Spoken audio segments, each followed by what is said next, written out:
what impression did you have from the Black liberation theology theory in comparison to real Christianity? In comparison to real Christianity? Yes. What do you mean? Because real Christianity is not about your color. It's not about male or female. It's about the spirit. We are a spirit. My understanding of Black theology and Black liberation theology, as expressed by James Cone, was that it was an effort to bring the faith that had driven the work of the civil rights movement with the emerging Black power, theology, not theology, but Black power ideology that didn't necessarily see itself as part of a faith tradition. And so it was an effort to blend both of those things and both of those aspects of the Black community that were expressing themselves at that point in time. So it's more about a Black movement than about God himself. I think it's about all of those things. When times get tough, you need to get proud. No need to look backward, put your feet on the ground. Stand up, stand up. Welcome to The Fallen State. I am Jesse Lee Peterson. The Fallen State is now on Patreon. So click on the Patreon link in the description to support our work. I have with me Shayla Harris, and she is the director and producer of the PBS recent 4-hour documentary series, The Black Church. This is our story. This is our song. Shayla, thank you so much for coming on. I appreciate it. Thank you for having me. You're welcome. And so the documentary series recently aired on PBS during Black History Month. How did you come up with this idea, and what was the purpose? So this was a project that Dr. Henry Louis Gates, who I may slip and refer to as Skip, which is his nickname. But Dr. Gates, as maybe some of your audience may know, has been working on a lot of documentaries about African-American history for many years for PBS. Yeah. And this was a really personal subject that he had wanted to do for a very long time. After, I think, the success of his Reconstruction series, which came out several years ago, he wanted this to be that follow-up to that series. And so, it was one of his most personal projects. He had always wanted to do something on religion and faith and its role in Black resistance. And so the timing seemed right for us to take on this series. And for those you have seen it, we actually started production before COVID. So that's one of the reasons why you see people hugging on each other, which is certainly not something we would have done during COVID. But so we started this series a couple of years ago in 2019.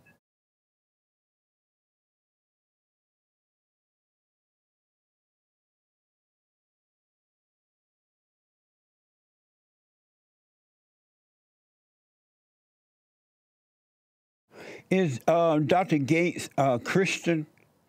He is, yes. And are you a Christian as well? I was raised Catholic, yes. Oh, okay.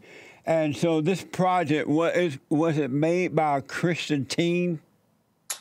I think most of the people affiliated with the project have some Christian faith in their backgrounds. So yeah, I would say that's fair. It was interesting to see that you guys covered over 400 years of history. How long did it take to make that, to finish, from beginning to end? 400 years is a lot of history to cover. And so we started our initial pre-production research where we, spoke to a lot of scholars who we put together on a panel of advisors. And so we started that in, February of 2019 and went into production, which means, we're on the road with Dr. Gates and our crew, traveling all across the country, traveling to churches, big and small, rural, urban, north and south, for several months. And we finished production. So we finished editing just as the lockdown was happening in March of 2020. So I would say over, a year and change from start to finish, from research to, completion. And then it was held because we thought, it was originally slated to run in November of 2020, which, as we all know, was, election year. And we didn't want the series to be overwhelmed by politics. And so we held it until February of 2021, which is why you're seeing it now. And so you just happen to be walking down the road and Dr. Gates was like, hey, Shayla, yeah, just tap me on the shoulder. What? So I got involved because I had worked as a producer on Who Killed Malcolm X, which was a 6-part series that aired on Netflix and Fusion last year. And Dr. Gates was an executive producer of that series. So I became familiar to him through that. And when I had finished working on that, I had learned that they were starting production on the Black church. And as someone who grew up Catholic, I don't necessarily have a sort of traditional Black church background, but, I had obviously done a lot of documentaries and historical research on African-American history and had always had an interest in religion. And so this seemed like a really fascinating series to bring all of those interests together. How much of this series is true and how much is made up? All of it's true. None of it's made up. None of it's made up. And what time period does the series start and end? So we were very interested in charting the role of religion and faith in the African-American experience. And for us, that really started with the arrival of Africans to this shore. So that's from 1619, which is sort of when people sort of mark that first arrival of Africans to these shores and to the present day. So 2019 was when, we had finished production. So 400 years from 1619 to 2019. That's amazing. I noticed that in the series, it didn't mention that Black people were sold by other Blacks to the Arabs, and it was the Arabs who sold Black around the world. Why was that left out? For us, 4 hours seems like a lot of time to be able to tell this history. But as those of you who may have worked in this space know that 4 hours is not a lot of time to talk about everything that we may want. So we didn't really necessarily have time to get into the history of enslavement and how the Africans came to this shore. We really wanted to start the story from their arrival in the Americas. And so I think that's partly why we didn't delve into any of that.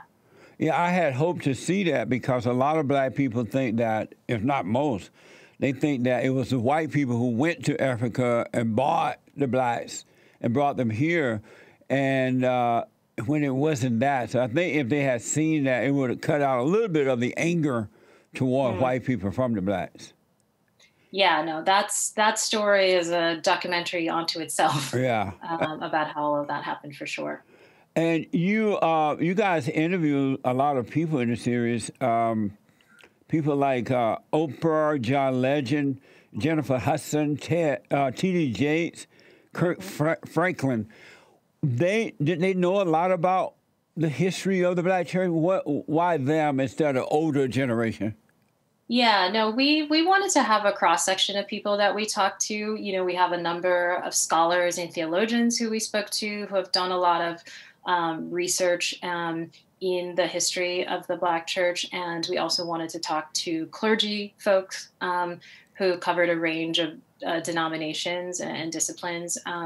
And we also wanted to talk to, sort of notable Black people about their Black church experience, because I think although those folks may not seem like they had that background, their spirituality and their faith has informed a lot of their work in the public space. And so, that was fascinating to us that there's a lot of different ways of looking at the history of the Black church. That's not just through the spiritual lens of the folks who are working inside the church, but in terms of how it has affected the broader Black community. And so for us, those folks like Jennifer Hudson and Oprah and John Legend are sort of standing in for that wider Black community. Is John Legend a Christian? Yes, I believe he was raised in the Pentecostal faith. Oh, okay. I got you. And did you have a favorite moment in the documentary when you went, wow, that's amazing, I didn't know that? Yeah, I mean, some of the things are more personal. So for me, the most moving scene is the last scene that we show in the series, which is when we went back to the church that Dr. Gates was raised in West Virginia.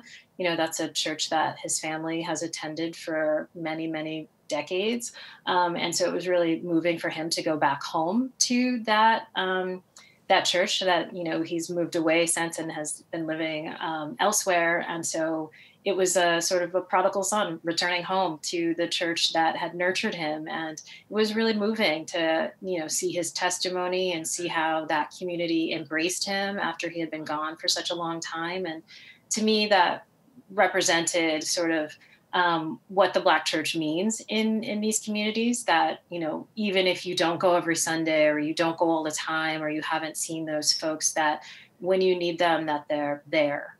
So that for me was a really beautiful moment. And, you know, I hope people feel the same when they watch that in the series. And one thing I noticed, and I think I've always known this, is that people in the South, I don't know how much today they're into it, they tend to take God and church a little more seriously than the people in the North or in, you know, the big cities. Did you notice that at all? I think it's hard to say categorically across the board.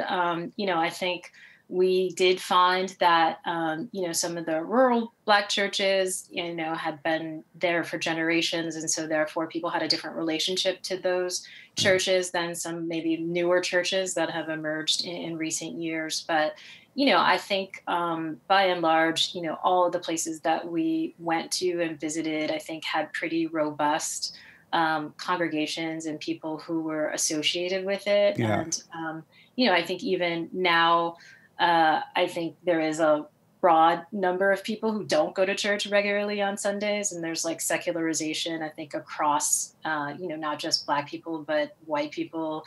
But there still is a fair number of people who that is a very important part of their week is going to church. So the series started during the time of slavery.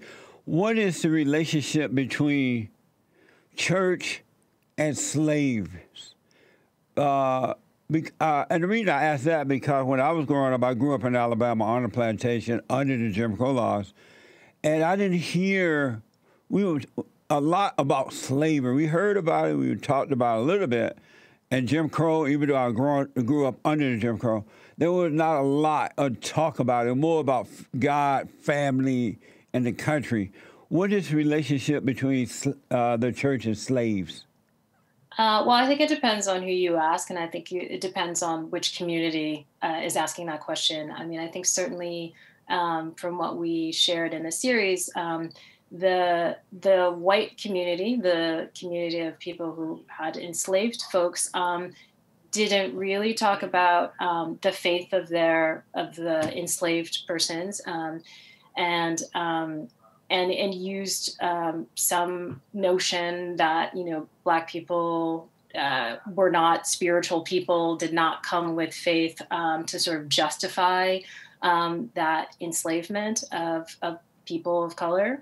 And I think if you asked the Black community about the role of faith and if God was important to them, I think it was, because it was a way of them navigating this period of unfreedom, that the faith that they saw and learned about and the stories that they learned about in the Bible helped them think about and understand that there could be a time when they would be free, that they would be liberated like the Israelites were in the Bible. And so I think you find that both communities sort of looked at this same book and looked at this same faith in very different ways. Yeah, that's what I would say. In the movie, I got the impression that the Blacks were more, when they were praying about God or having church, it's in the movie, in the documentary, it seemed to be more about overcoming slavery than it was about having a relationship with God. Whereas when I was growing up, it was more about a being a child of God, have a relationship with God, and He guiding your way and the family and all that. Am I seeing that wrong? No, I don't necessarily see those as mutually exclusive. That I think that if you had been living under the period of slavery and you saw yourself as a child of God, the experience that you were having on that earth did not necessarily reflect that. So I think that certainly knowing God and having a direct relationship with God was something that was important to those enslaved Africans that we feature in the series. And a lot of them had come to the Americas with their own faith practices that they used to help them adapt the Christianity that they encountered here. Right. But certainly their day-to-day experiences of unfreedom had to be something that they reconciled with the faith that they were practicing. Why did the Christians in the documentary seem so sad? And, when I was growing up, we wasn't as sad. We were like, we had joy, we had family, we worked, and we were under Jim Crow. My grandfather ran the plantation, his father ran it, and so on and so on. But I never experienced such sadness in the blacks before. Why so much sadness? I don't know if I thought that they were experiencing sadness. I think that my sense of, hearing spirituals and hymns and some of the experiences that people had in the hush harbors were actually very transformative, and very emotional for them to build community in those spaces. And so while they may have been somber about the experiences and the oppression that they faced, the fact that they were able to use this faith to create community with other people who looked like them and who saw the world in the same way that they did, I think really you can see reflected in, things like the spirituals, which I think are doing a couple things on the same level. They're transmitting messages and stories of pain, but also pride and hope and healing and all of those things at the same time, which was something that I felt I took away from. Oh, okay. In your opinion, is it good that white evangelicals tried to lead the black slave to Christianity? I don't have a opinion on whether it was good for them to do that. I think it was just something that happened, and Black people took that exposure and transformed it in a way that they felt made sense to them. The reason I ask, because I know that in Africa, they worship all kinds of things. They worship animals and chickens and ducks and women and flowers and everything. And that's why, that was part of the downfall for Africa. But when they came here and they learned Christianity, that seemed to have given them life back again. You agree with that? I don't know if I would agree with that. I think my sense and my understanding of that, the encounter that those Africans had with Christianity, that they didn't leave any of the faith practices that they had from Africa behind, that they brought those and transformed those into the Christianity that they encountered here. And so, when you look at an example like the Hush Harbors, which is, an outdoor praise space, that's very much in keeping with some of the African traditions of nature and spirits and all of that stuff. So I don't necessarily see them leaving that stuff behind, but bringing it into this new space and transforming They it. did bring some, you're right, because they brought voodoo and all the other stuff with them as well. I was surprised. I didn't know that blacks were into Islam way back then. I was surprised by that part. Were you surprised that by was that? something. Yeah, that was something I didn't know before working on this series. I had known that maybe there had been some traditional beliefs that people had brought with them and had practiced in Africa before they came to the Americas. But one of the things we did learn was that there was a sizable portion of those folks who were brought to America who had either been baptized as Catholic. So they had been exposed to the Catholic faith in Africa, but also had a relationship with Islam, which had been, present on the continent for many, many years before the slavery in the Americas. And so there was a cross section of folks who had Catholic backgrounds, who had Islamic backgrounds, and who had these traditional beliefs that they practiced that all, sort of came to the Americas and created these new traditions like voodoo and Santeria and, the Catholicism that we see experienced in, Latin America and in parts of the Caribbean. Some of those old-time African people, that was into Islam, did Islam finally fade away or something from America for a while, and that's what happened?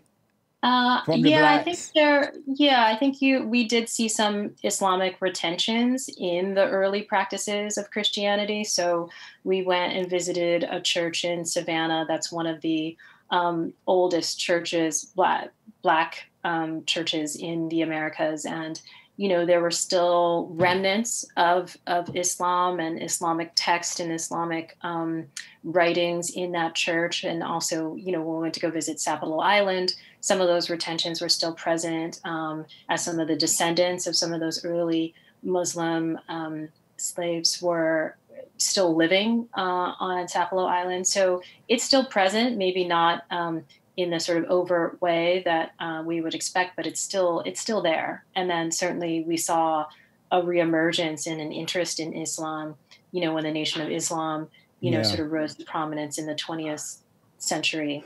The Nation of Islam is a different kind of a Muslim than the real deal, right? I think the Nation of Islam, as we say in the documentary, definitely emerges out of the responses of the Black American community to what they were experiencing here in the Americas. And, that practice of Islam has also transformed over the 20th century. A lot of people, they're sort of in the Black community, some of their first introduction to the Islamic faith has been through the Nation of Islam. And a lot of them have continued that journey towards what they call traditional Islam.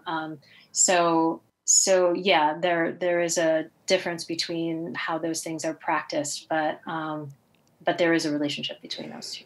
Knowing all that you know now, you produce this documentary, is, in your opinion, would it be better to stay in Africa and never know God, or come to America and know God? Well, I would say that the Africans who came to America knew God already, and that I think their experiences and notions about that God were transformed by their experiences here, and what they learned and what they felt like was necessary for them to navigate the life that they saw here. Yeah. So I feel like if they hadn't gone through that experience, I don't know where I would be. I wouldn't be here and living in this country. So in some ways, that would be negating my own history. And so I wouldn't necessarily decide that. When you say that, I didn't get, and I may have been missing it because I had to sit up so late to watch everything. It seemed as though, other than Christianity, the blacks that came here, they didn't know the true God. They knew God, but their gods seemed to be idol gods, which wasn't benefiting them at all, kind of enslaved them, it seemed. It wasn't until they got to know the true God by way of Christianity that they seemed to have woken up. They became free in the heart and mind. Well, we don't definitely make a distinction between, one faith being, higher or better than any others.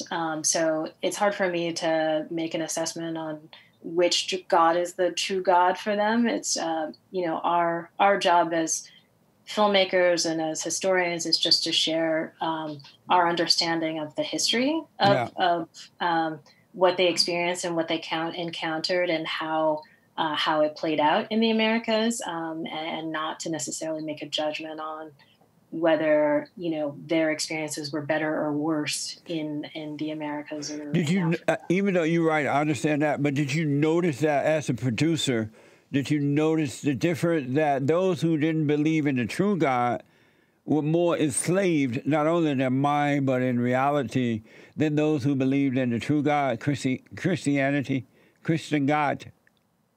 I can't make a statement either way about. Oh, okay. About that. All Yeah. right. And I noticed there was a strong emphasis on music and in the churches.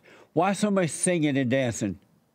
Well, as you said, you know, people want to be joyful. People want to experience joy, and music was certainly one of the ways that people experience joy and community and release of, you know, pain, suffering, and any kind of expression. And so music is, you know, one of the foundational elements of, you know, not just the Black church experience in America, but just like most people's church experience. And so for us, it was really interesting to kind of look at the evolution of music in the Black church, and, you know, starting with spirituals and hymns and that kind of thing, and then evolving to, you know, gospel and its heyday in the 20th century, and even, you know, the influence of gospel and those traditions in hip hop and contemporary R&B. And so it's a legacy that has very strong and has permeated throughout the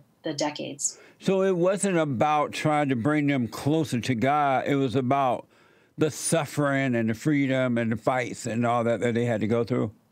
Again, I think it's really hard to separate all of those things. I think they're all happening at the same time. That I think the duality of the African American experience in America, like the joy and the pain, the hope and the hurt, and the, you know, healing and the suffering, I think those are all in the stew. I think it's not just one or the other. One thing that stood out for me, and I think you're going to be able to help me on this one, I've also wondered, where did the hooping and the hollering come from with the preachers?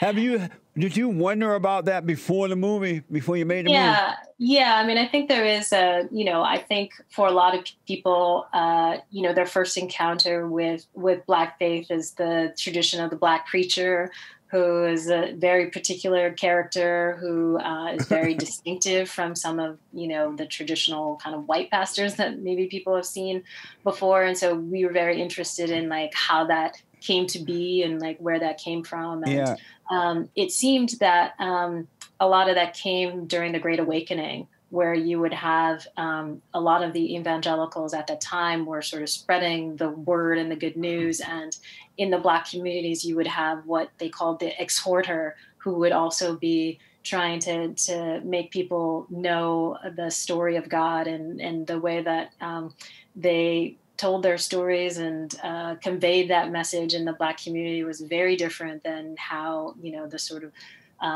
white preachers would do it. And so, you know, you start to see that the seeds of that starting around that time, and then it keeps going and keeps evolving as the Black church develops. Yeah, do you think that it's effective? Is it helpful? Because I noticed that they're still doing it in many other Black churches, and even some of the white folks who are hanging out with the Blacks and they become preachers, they're doing it too. I know this white preacher woman, and the Lord say, I see spirit coming out of Africa, a white woman. I'm like, what the?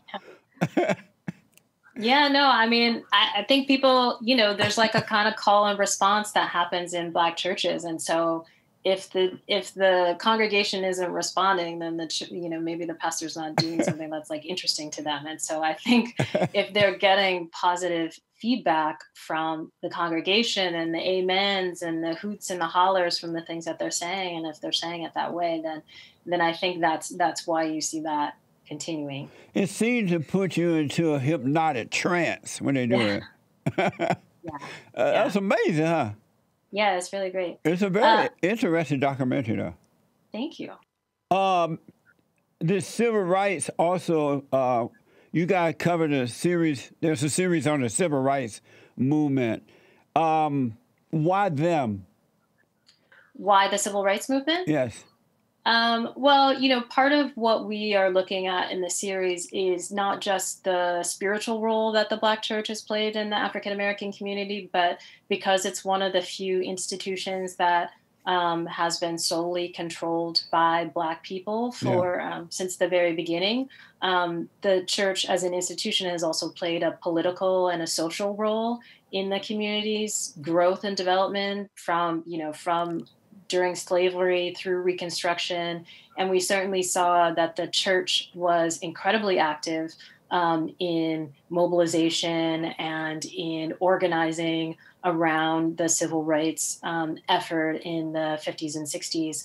And so for us, that was a really important thread to kind of explore about the role of the church during that period, and certainly the leaders that emerged out of the church, like Martin Luther King and various pastors, Did Black Americans go about the civil rights movement in the right way? How do you mean? When I was growing up in Alabama just before the civil rights movement even started, right? And I remember that prior to the civil rights movement, Blacks were more independent individuals. They had families, they worked. They didn't rely on the government or any leaders to guide them. And once the civil rights movement started, all that seemed to, that independence and hard work and self-reliance and family and God seemed to have gone and went to the wayside. And Blacks have gone, it's just been downhill for Black folks ever since then. To me, the civil rights movement was a big mistake. It should have never happened. And I believe that Blacks would be they would be independent and free today as individuals rather than being into the Black thing.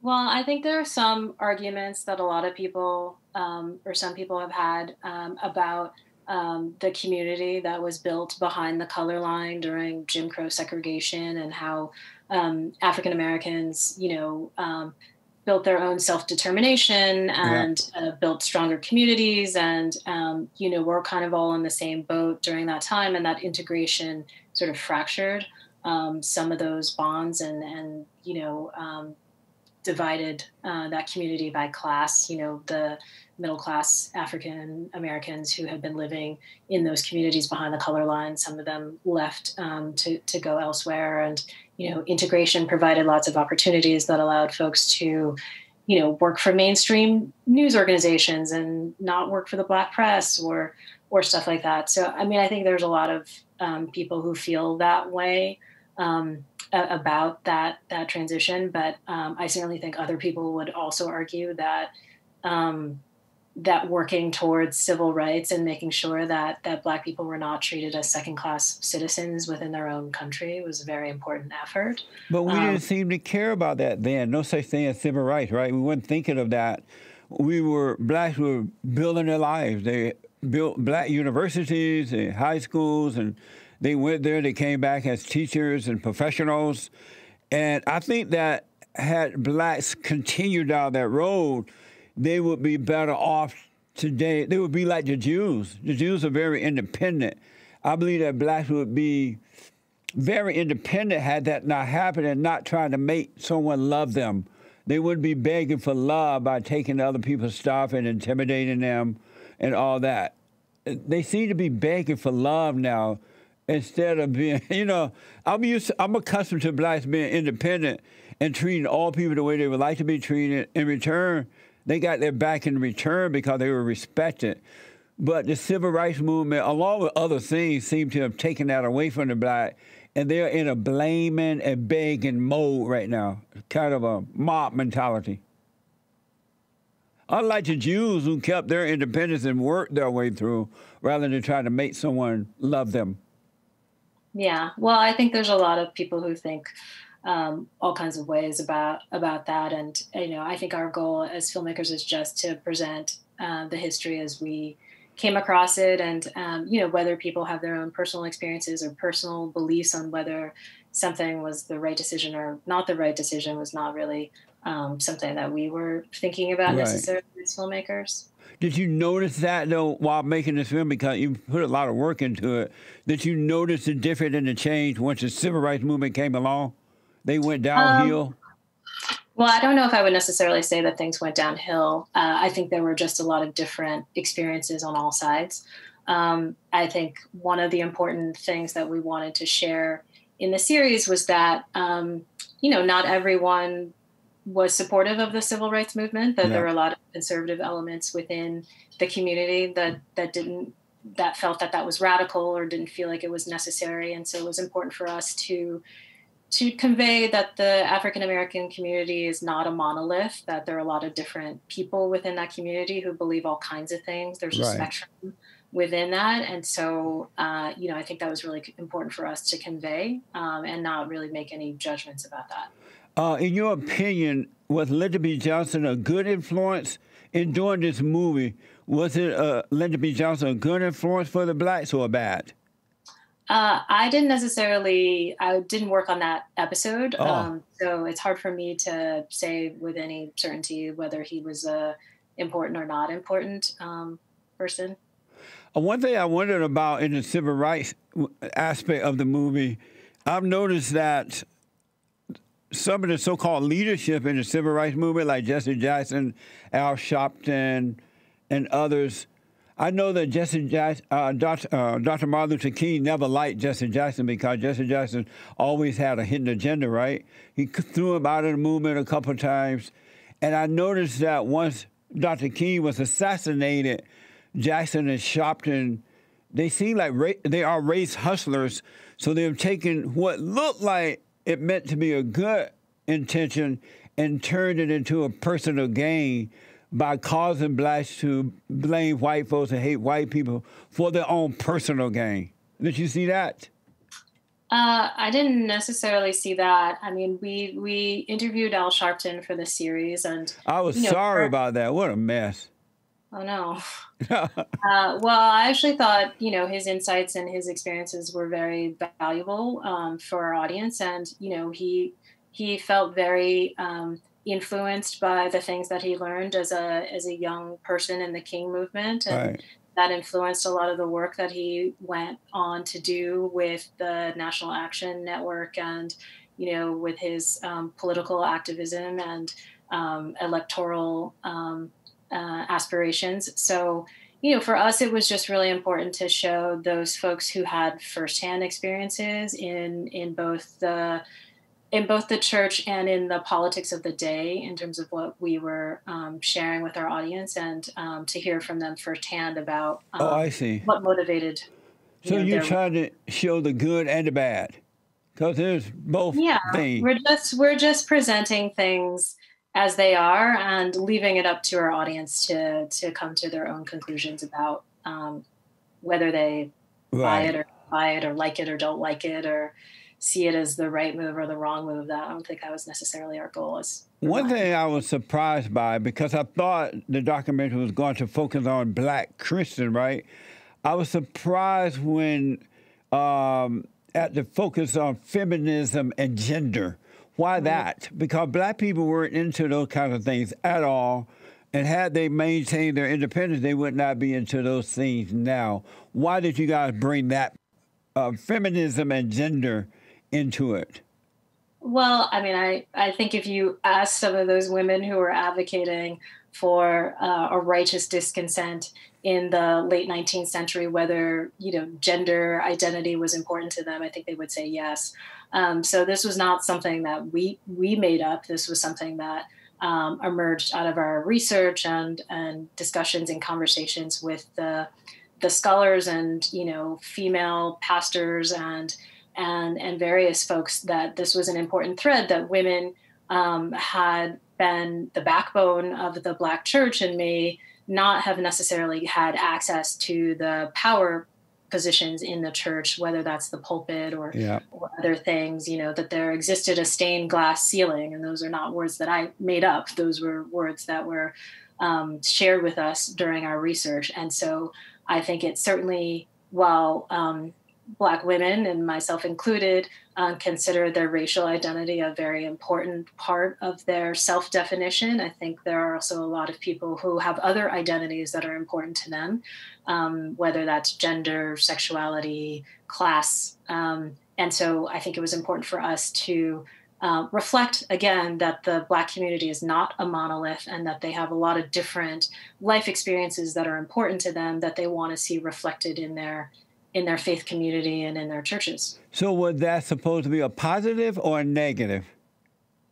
Again, not there to say whether it's positive or negative, but just to state that this is a reality that a lot of people find important to them and want the church to reflect that those things are interested to them, important to them.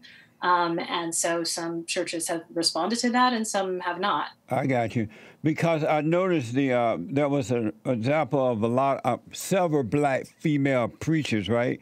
And I know in the good old days when boys were boys and men were men, they would never have allowed a woman to be a preacher because they knew that it's not in the woman's nature to lead. Women were created to follow and not to lead, and a man should never follow a woman because every time he does, he suffers. And so they knew the order of God in Christ, Christ in man, man over woman, and woman over children. And there would have been no way that the Black men and women would have allowed a woman to be in the pulpit or be a leader, because every time you put them in a leadership role, everything goes to hell in a handbasket because it's not in their nature. And so that's why I wonder why the focus on feminism and gender. Well, I would definitely disagree that anytime a woman has reached a position of power in the church that it led to, hell in a handbasket. One of the prominent women that we did interview, Vashta McKenzie, who was one of the first female bishops in the AME Church, which is one of the original denominations of Black Christians in America. And she has been incredibly influential and powerful in transforming that church in the contemporary society.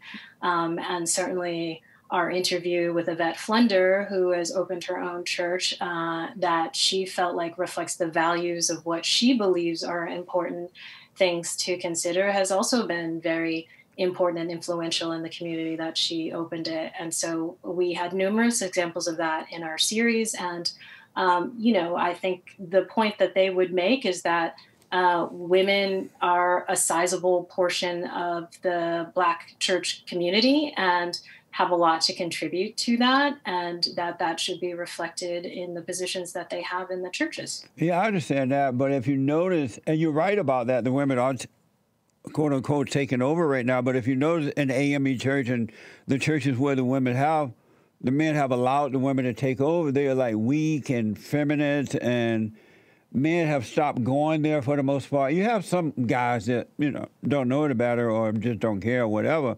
But those churches are weak in nature. They're not strong, masculine, powerful churches because there's no strength. Women don't have strength. They don't have it because God didn't give it to them. They make them follow. So you're right. They are taking over, but it still doesn't work. And I was wondering, that's the point when you brought in this feminine and gender stuff? Was the point to show that their arrival made the Black church weak? Yes. No, that was not the point we were trying to make. And I think I just expressed that they did not do that. So I think I've answered that question. Why do you think in the good old days that the Black men and women did not allow women to be preachers or leaders? Why do you think it was then when Black was independent? I think as the people we interviewed said, that it reflected their embrace of the patriarchal system in which they existed. Yeah. And so, whether that was inside the Black church or not, they were reflecting the patriarchy that existed in America at that time. At the time that men had these prominent positions, women did not have the right to vote. They did not have a lot of the rights that they have now. And so that was a reflection of that time. Right. And I don't think that is the time that we are in right now. And so I think the church has evolved to reflect that. Knowing what you know now, because you learned a lot, do you agree that women should not be preachers and it was a mistake? No, I don't agree with that at all. Oh, you don't? No, I don't agree with it. I'm surprised because I thought you would see both sides, the strong and the weak, right?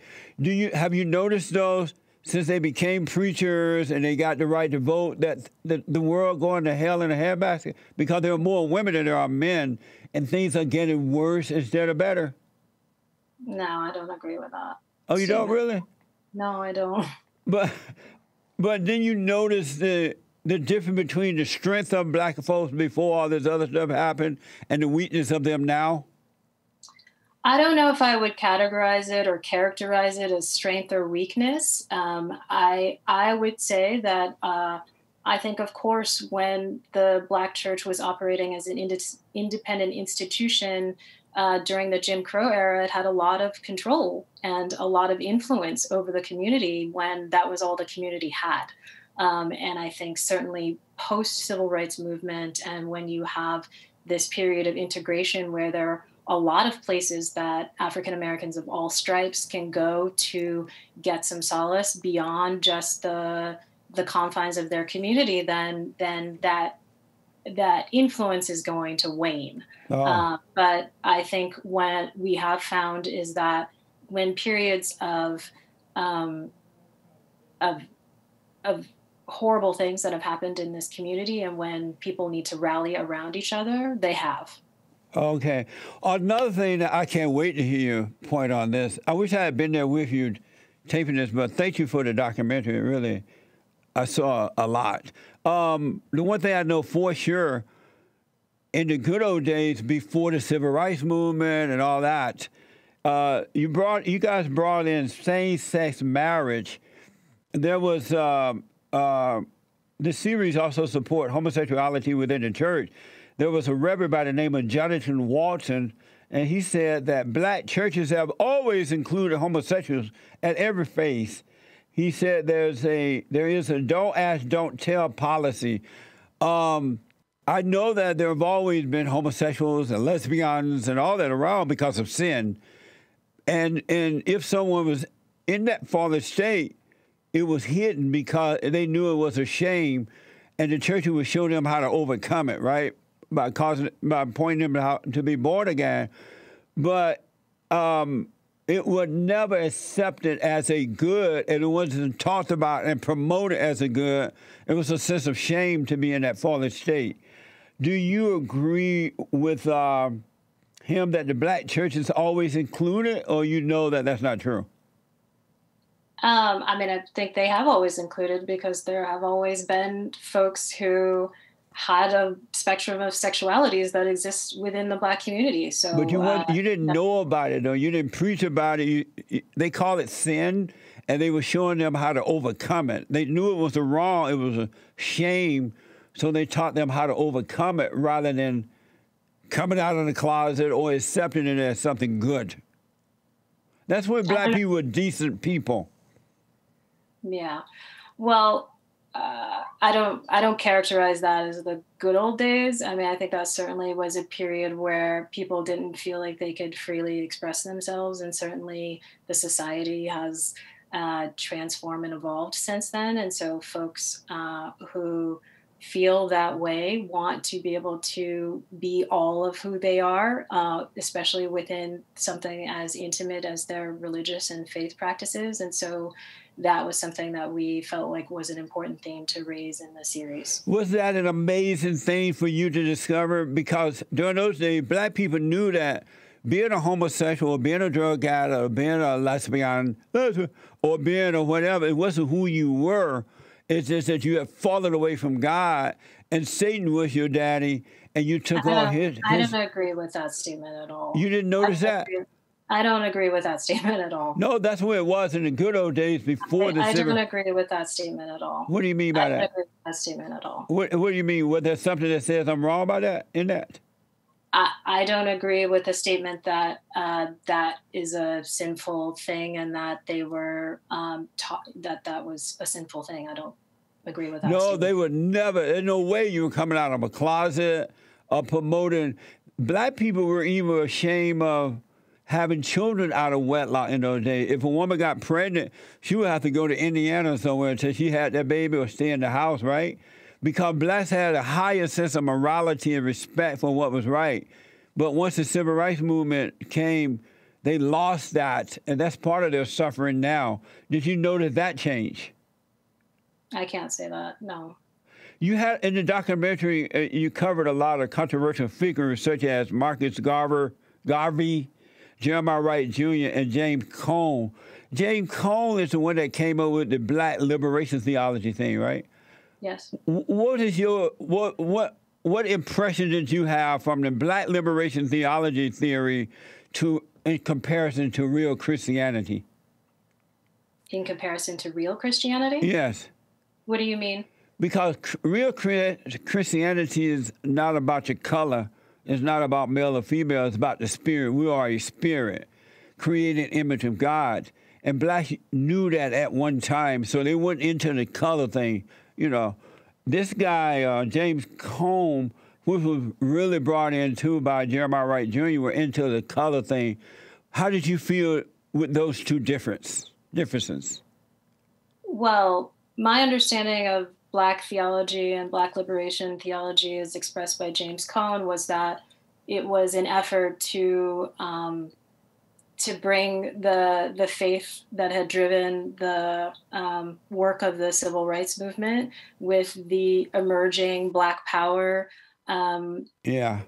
theology, not theology, but Black power ideology that didn't necessarily see itself as part of a faith tradition. And so it was an effort to blend both of those things and both of those aspects of the Black community that were expressing themselves at that point in time. So it's more about a Black movement than about God himself. I think it's about all of those things. Amazing. You guys even brought in Michael Brown. The series included a discussion of Ferguson and Michael Brown. But Michael Brown was a bad example for Black people. Am I right? I don't agree with that. Oh, you know? I don't. Why not? What is? I don't agree with that statement at all. But there was nothing Christian about Michael Brown or his family. But does that mean that someone who's not Christian deserves to be murdered in the middle of the street? I mean, I don't understand that question. I mean, if you run out and attack a cop, you deserve what you get, right? I don't have an answer for that. Okay. I mean, I will just say that I do have a conflict at 4:30, so I don't know if you have one more question. Okay, I got to put you on the hot seat. I need you to answer these questions as quickly as possible, all right? The hot seat. True or false? America is the greatest country in the world.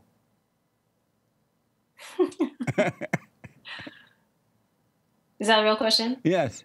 True or false? I need quick answers. True or false? America is the greatest country in the world. Compared to what?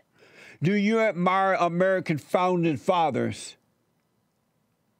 I have a great appreciation for the history of America, yes. Capitalism or socialism? I don't understand this question. Capitalism or socialism? Which you prefer? I don't have an answer to that. Do you support abortion? Yes, I support a woman's right to choose, I do. Is Jesus Black? Some would say yes. Do you trust the government? Which government? I don't know. I don't have an answer to that question. What is your best source for real news, in your opinion? What is the best source for real news, in your opinion? I don't go to one source. I believe in critical thinking across a lot of sources. Does Barack Obama promote good or evil? I don't think he promotes evil. Will you celebrate White History Month with me this July? We started White History Month in July. Will you celebrate White History Month with me?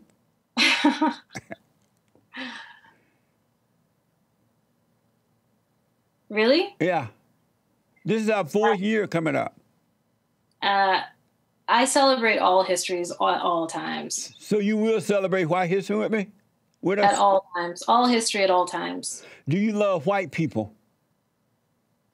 I love some white people, yes. And the last one, should biological males be allowed to dominate women's sport? I don't understand that question. I don't have an opinion on that. You don't have an opinion. Did you have fun?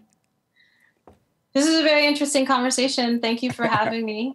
And thank you for sitting in the hot seat there. Tell the folks how they can get the series or your website or any other information you'd like to give out. Yeah, you can watch the Black Church, This Is Our Story, This Is Our Song on pbs.org and your local PBS station. You can also get Dr. Gates's book, companion book to the series, and if you want to learn more. Shayla Harris, a very interesting discussion. Thank you for coming on, and I appreciate you. Thank you, all right? All right, bye now. And thank you folks for tuning in. I absolutely appreciate it. Let us hear from you. Don't forget to like, follow, share, ring the bell. Check out our merch. We have the best merch on this side of heaven. Check it out, and let me hear from you. Don't forget to follow, all right, and all that good stuff. Take care. Next time on The Fallen State. I have with me Wicca Blue Moon. So are you a good witch or a bad witch? I try to be as good as I humanly can. Are you bad sometimes? I'm not perfect. I've been known to do a couple bad spells here and there. Ooh. How many times have you been on Earth before? 3. You were killed and your wife was killed? Actually, I was horse and quartered. And how long ago was that? 1435. What the? How do you discover all this stuff? Through my goddess. How old is she? She is as old as the earth is. And what she said, come on to me, Wicca Blue Moon. Was she saying that? Your wife is a witch. Actually, no, she is a Presbyterian. What a mess.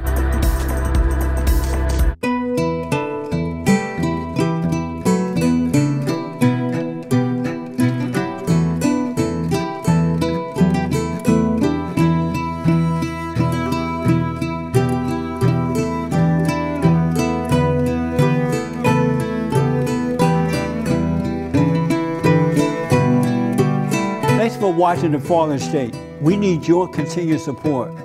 Donate to my nonprofit here.